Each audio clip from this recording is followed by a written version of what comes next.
It's all things trivia with Dustin and Stephanie. Play at home or in your car with your family. Can you name that one guy from that old TV show? Or recall that fun fact you learned long ago?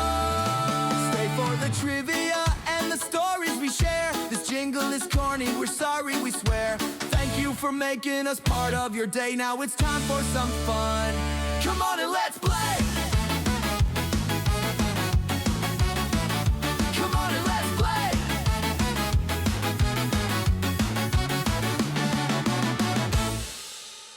Hello, and welcome to the very first episode of All Things Trivia with Dustin and Stephanie. This is our brand new trivia show where one of us will battle it out in a 21-question quiz every episode.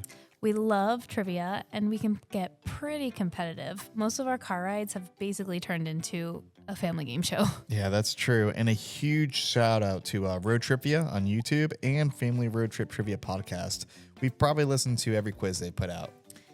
At least twice, and we burned through them so fast that we thought, you know what? Why don't we make our own? You could never have too many trivia channels. That's the truth. And a little bit about our show, being that this is our first episode, future episodes may be a little bit different, but for as of right now, what we're going to do is 21 questions based around a certain topic. So today, spoiler alert, we're going to be doing 90s toy trivia, but future episodes may be movies starring Jim Carrey or WWF wrestlers from the Attitude Era, or maybe trivia that you guys suggest, maybe things we don't know much about, like Harry Potter trivia. Yeah, definitely not an expert on that one. Yeah. And after each question, we'll probably go off the rails a little bit, maybe share a random story or a fun fact, because honestly, we like talking. You have been warned. Trivia and tangents. That's the vibe. Also, the show is meant for you guys to play along at home or in the car. You can keep score. You don't have to keep score. Just have fun and listen. And before we get into it, I think we should give a few fun facts about ourselves. I'm Dustin. I'm what I like to call a collector of the 90s. I have a closet that basically looks like a time capsule from 1997, complete with toys, video games, action figures, soda cans. You name it, I probably bought it off eBay at 2 a.m. at some point. I like to call myself an ADD collector. I can't really focus on collecting just one thing. I like a little bit of everything, and the same goes for my interest. I love all kinds of music, TV shows, movies, and video games. If it's weird, fun, or nerdy, I'm probably into it. And I'm Stephanie. I am a mommy of two handsome little boys. And I'm the handsome dad. I'm mostly kept busy chasing them around, getting them to where they need to be, keeping them busy, and just trying to live in the moment. It can get pretty crazy, but I really just love every part of that. I am an avid Disney lover. The movies, the trivia, going as many chances as I can to Disney World. My wallet can vouch for that one. All my friends know that if they need Disney travel advice, I'm your girl. I also love TV, from reality to competition shows like Jersey Shore or RuPaul's Drag Race. I like comedy shows that are easy to watch, really even just a good old cartoon. Those are the trivia games that I'll probably be the best at. Yeah, we'll see about that. So that's a little peek into who we are. So each quiz is going to have 2 rounds with 10 questions each. We will always end the show with a 21st question in case you guys need a tiebreaker. So let's get to what you guys actually came here for, the trivia. Woohoo! And this is All Things Trivia, Episode 1, 90s Toys. Let's play.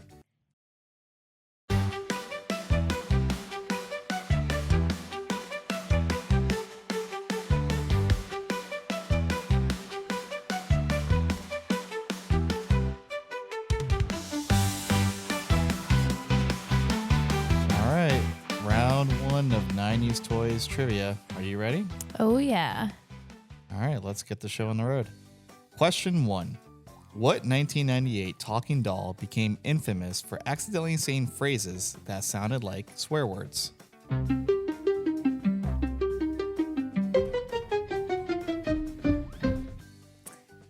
I feel like I definitely should know this one. And I think her name's like Talking Tammy? I don't know. No, it's wrong. It was actually Talking Teletubbies, specifically Poe. So parents complained that Poe was saying something obscene. The manufacturer denied it, but later changed the sound chip anyway, quietly and awkwardly. Huh.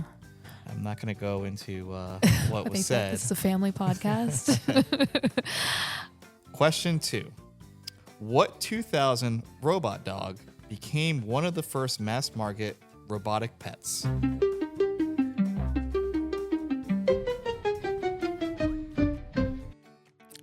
God, and I had this too. It's not iRobot. It's iRobot dog. Will Smith's dog? Yeah. No, gonna it's go with- actually Poochie. Oh, Poochie. Yep. And fun fact, over 10 million Poochies. Oh, wait. So did I give you your... You did it. Sorry about that. Wrong. Over 10 million Poochies were sold in the first 8 months. Factories had to run 24/7 to meet demand. Imagine pulling overtime for a singing plastic puppy. Poochie. Question 3. What gross out toy lets kids dissect fake organs made of slime?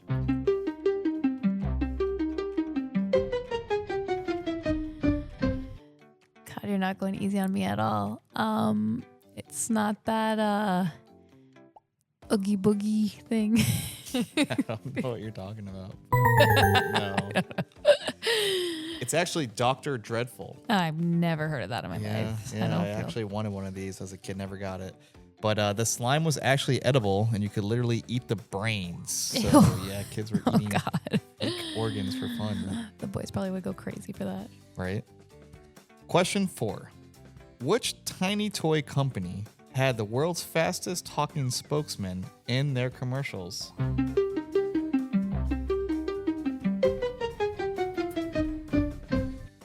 Okay, well, I'm going to go off my tiny toy thing and say Polly Pocket. No, the answer is Micro Machines. Micro Machines. Why didn't I Yep. think about that? So I'm going to butcher this, but John Mosqueda Jr., the commercial guy, really did hold the Guinness World Record for fastest talker at 586 words a minute. And I believe I read recently the new record holder achieved 655 words per minute. So yeah, you would do good here. All right, question 5. What Transformers spin-off line featured animal robots instead of vehicles?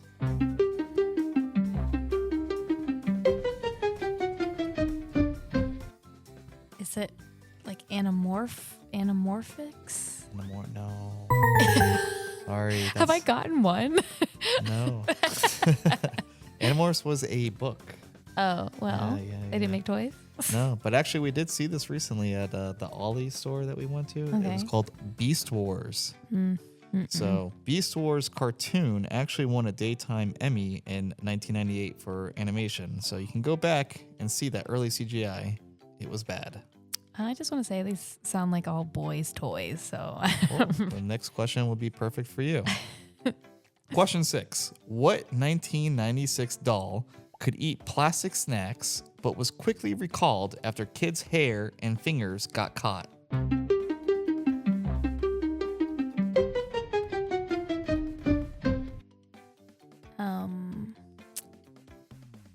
is it Chatty Sally? Chatty. Ooh. It was Snack Time Cabbage Patch Kids. Oh, Cabbage Patch. Yeah, so the doll's motorized mouth had no off switch. Over 500,000 dolls were recalled when kids' fingers got, well, snacked on. God. All right, well, I think right now you're Over 6. six. Yeah. It's all good. Let's see what we go here. All right, question 7. What was the name of the soft inflatable boxing glove toy that hit big in the late 1990s, marketed as being more fun than a pillow fight?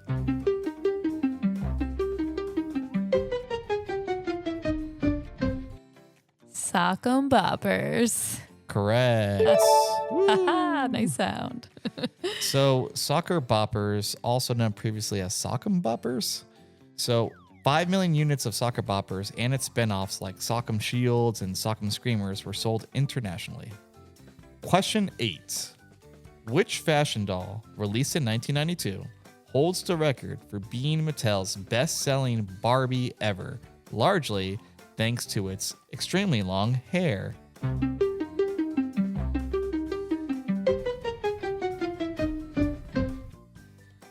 Is it Rapunzel Barbie? react to that sound. Sorry. Jeez. It was called Totally Hair Barbie. Totally Her hair. hair was 11.5 inches long from scalp to tip, making it the longest hair ever on a Barbie at that time. And more than 10 million units were sold worldwide. I feel like you would have liked that. Yeah, probably. Question 9. What compact toy line, introduced in the late 1980s but massively popular in the 90s, featured fold-open playsets in hard cases and tiny dolls that slot into bases?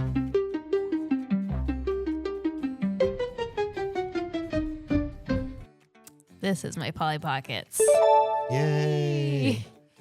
Mattel acquired Polly Pocket brand and its original manufacturer, Bluebird Toys, in 1998. And I believe they also made Mighty Max. Yeah, my first Polly Pockets was from a garage sale. Oh, Yeah. Mm-hmm. they're pretty expensive now if you go back and look. All right. Question 10, last question of round 1. Let's see what you can do. What was the very first Beanie Baby ever created by TY Incorporated, released in 1993 as part of the original 9?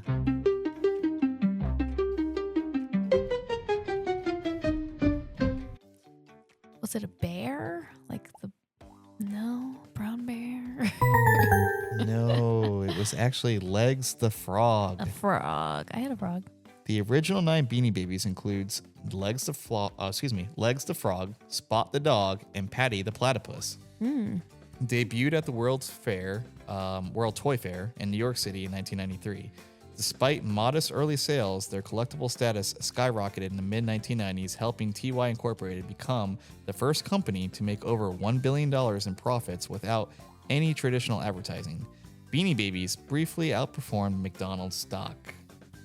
Did you guys collect Beanie Babies? Yeah, we had a ton of Beanie Babies, and they were gonna be like, we were gonna be rich over. I think Beanie everybody Babies. thought they were going to be rich. I think Yeah. Pop figures or the Pop, what are they called? Pops? I think those are going to be today's Beanie I Babies. know what you're talking about, like a Funko Pop. Yeah, Funko Pops. That's it. Funko Funko Pops or the other little guys you like to collect Oh, now. my Labubu. Labubu's. Yep. Well, that's the end of round 1. Let's take a little break before we start round 2, and let's hope I we can could do a little bit better. Yeah. All right, guys. See you soon.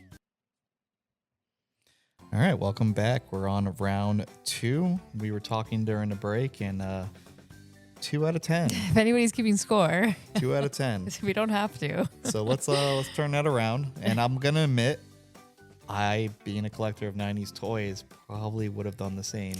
Maybe 3 out of 10. Yeah, hopefully you guys are doing a little bit better. Yeah, definitely. Beating me.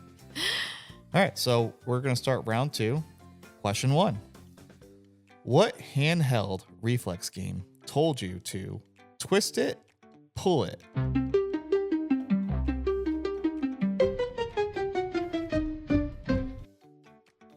And bop it. I love that.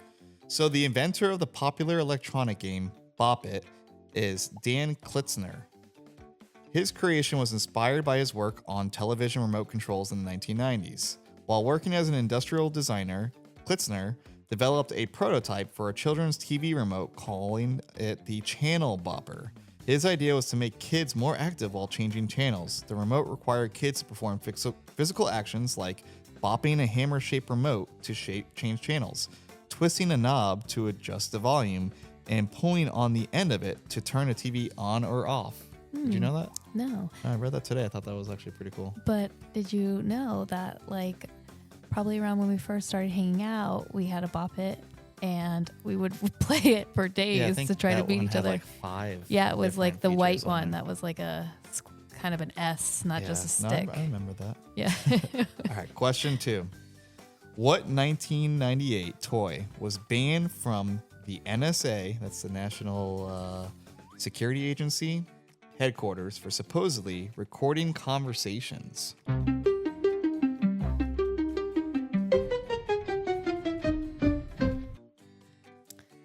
Was it that, like, spy pen?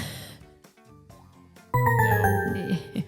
It was actually the Furby. Oh. Yeah. The That's U.S. scary. National Security Agency banned the toy from its headquarters in 1999 because photography and audio-visual recording equipment are prohibited in the NSA headquarters, and the agency was worried that the toy might unintentionally record and repeat classified information.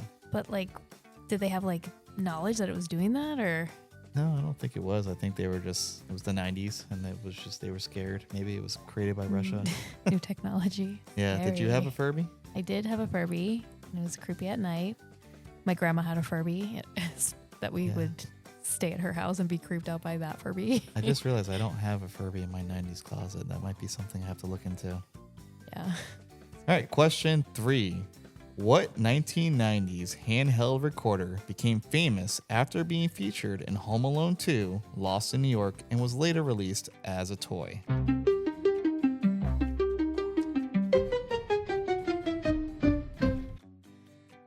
Is it a Talk Boy? Yeah, Gosh. that's it. Talk Boy. Yay.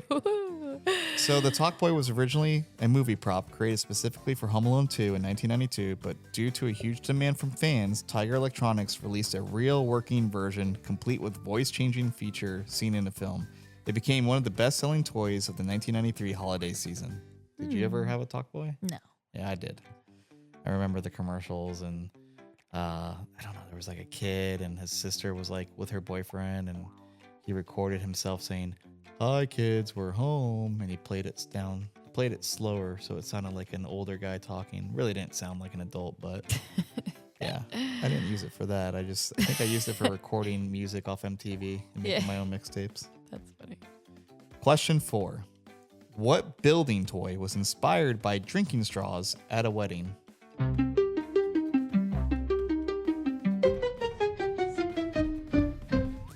I mean, the only thing that I could like think of is a Lincoln log.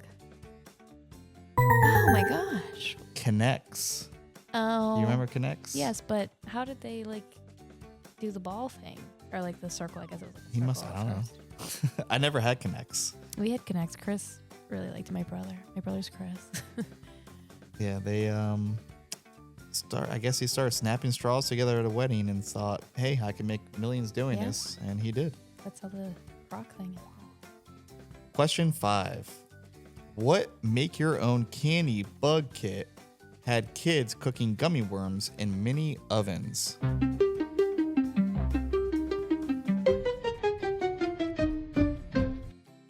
Oh my god. This was like the boy easy bake oven.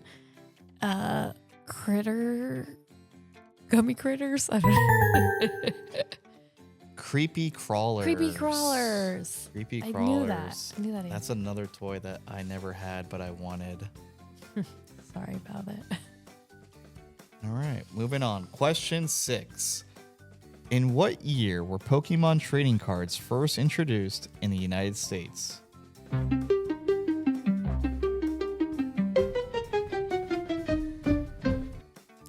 I'm just gonna like throw it out there and say 1997. Ah, Close. 1999. 99. Yeah, the original U.S. Pokemon card set was printed by Wizards of the Coast, the same company behind Magic the Gathering. The base set Charizard became one of the most iconic and valuable collectibles of the decade. And I know you heard the story 1,000 times, but when I was a kid, I had 4 first edition Charizards, and I sold them at my local comic book store for $25 a pop so I can buy the Nintendo 64, which I thought I was getting a heck of a deal on $25 a piece, and I wish I held on to those. Yeah, I wonder if they like have them. They gotta be still in like rotation, right? Yeah, I'm sure someone has it in a safe. Question 7. What circular cardboard disc became a 1990s playground obsession played with using slammers?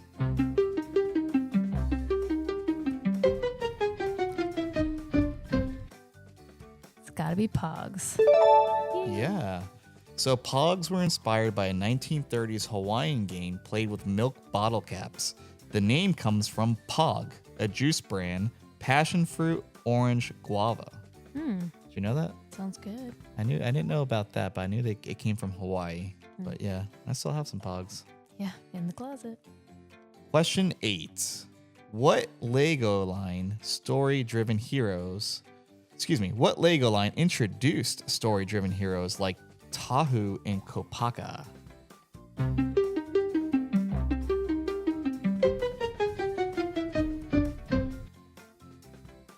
Like, I just recently kind of started getting into Lego, so I'm gonna say Ninjago, which is not 90s.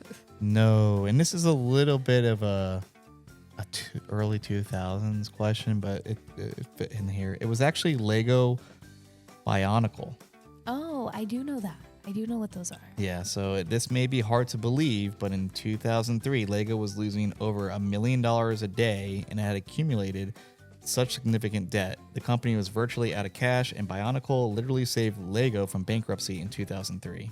It was their first multimedia success, complete with comics, games, and movies. It's hard to believe that Lego was actually losing money at one point, especially what they're doing today with so much. I mean, how we buy Lego. Oh my God, so expensive, so expensive. Probably worth more than gold at this point. Yeah. Question 9: What handheld virtual pets were first released in Japan in 1996?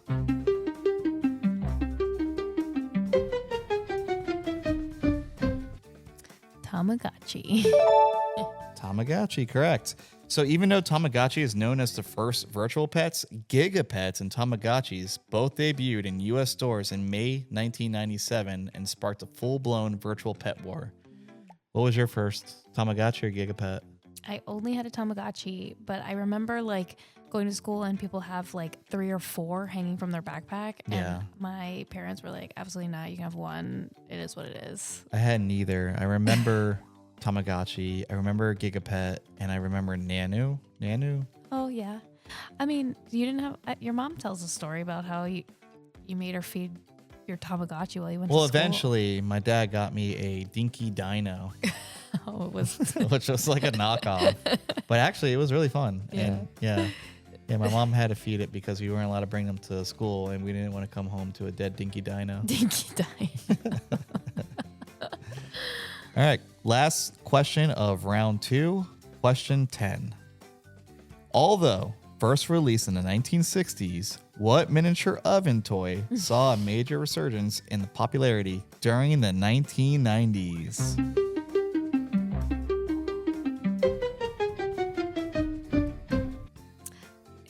Could it be the Easy Bake Oven? Yes. Yes. So the Easy Bake Oven used a little light bulb to bake tiny cakes. Did you have one? I absolutely had an Easy Bake Oven, and actually I had it for like a long time. I would just like keep it in my room, and when I got a little bit older, I was like, oh, maybe I could melt crayons in it. And it like stunk up my house. I melted these crayons, and my mom was so mad that she took it away. She took away my Easy Bake Oven, and I don't know if she gave it away or if she sold it. It was ruined. I mean, the little tin thing is filled with crayon. I wasn't getting it out. You're pretty much making it creepy crawlers at that point. I believe it was like the same thing. It wasn't wax, was it? It was like gooey stuff. I don't know. Never had either. Uh-oh. All right. Well, we will be back right after this. Thank you, guys. All right. Welcome back. So before we get to the tiebreaker question, let me ask you, what was your favorite toy from the 90s? So I had to cheat a little because I wanted to make sure that it was the 90s. I'm a little bit younger, so it's more of a late 90s toy. Betty Spaghetti. Betty Spaghetti Oh was my my God. favorite. I remember that. Yeah, it was my favorite thing. Did you hear about Betty? Yeah, Betty Spaghetti. I learned how to braid on that plastic hair. My grandma taught me one night, and I don't know, I just loved it. I had so much of it. I had like bins full of Betty Spaghetti pieces and clothes and legs. And what about you? What's yours? Well, I'm not sure if it's classified as a toy, but the Super Nintendo was my favorite gaming console of the 90s. But if we're talking like toys, Nickelodeon GAC. Oh. I loved Nickelodeon GAC. I loved making the little fart noises when you pushed Put it it into back that into like the- little star-shaped packaging kind of. I don't know, maybe it was a sensory thing. But I like GAC. I like the Silly Putty. Play-Doh, but Gak was the best. They did have some other Gaks like glow in the dark and the stinky Gaks or The whatever. one with like the foam balls. Was Oh, that? Floam. Floam. Oh. Yeah, that was cool. That was Nickelodeon foam, right? It wasn't. I think it was Nickelodeon Floam, but yeah, that was my favorite toy. There was one that they were scented and it smelled like pizza. Ew. And it was like the worst smelling thing I ever smelled in my life. And I don't know. But I kind of want to smell it again because I just remember how bad it smelled. But yeah. I wonder what it would smell like if you found one on eBay from the 90s. Yeah, I don't know. It would I probably looked up Gak, but you can't really. No, I mean, how would you save that for this many years? It's got to be hard. Yeah, no, it's like you know. it just like shrinks and like I don't know. I don't know. It's gross. Yeah. All right, so let's get to the tiebreaker question. Are you ready for this? Yeah, because I need. Well, you did pretty good. You got 5 out of 10 last round, so Yeah. it's better than the first round. So 7 out of 20. 7 out of 20. So you're doing good. All right. Tiebreaker. In December of 1996, what toy caused a Canadian Walmart employee to be trampled by shoppers fighting over the limited stock of this 90s staple in toy history?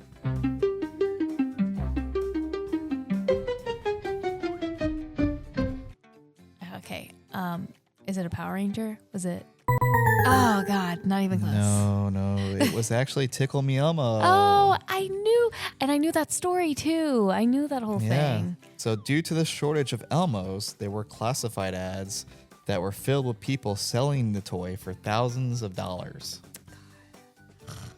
Yeah, people needed their Tickle Me Elmo. But that's it. That's it for the first episode of All Things Trivia. Thank you guys for playing trivia with us. We hope you had a good time. We don't really know how this will work, but if there is a way to leave us a review or a comment, please do so. Yeah, let us know what you think of the show, like maybe what kind of trivia you want to hear in future episodes, and tell us what your favorite 90s toy was. Or what about toy for kids in the car? Definitely. Yeah. Definitely. Thank you guys and see you next time. Bye. Bye. Now it's time for goodbye, but we'll sing just one more time. Thanks for doing your part, you sure are smart. You know, with Dustin and Steph and all of you, we can play trivia because that's what we do.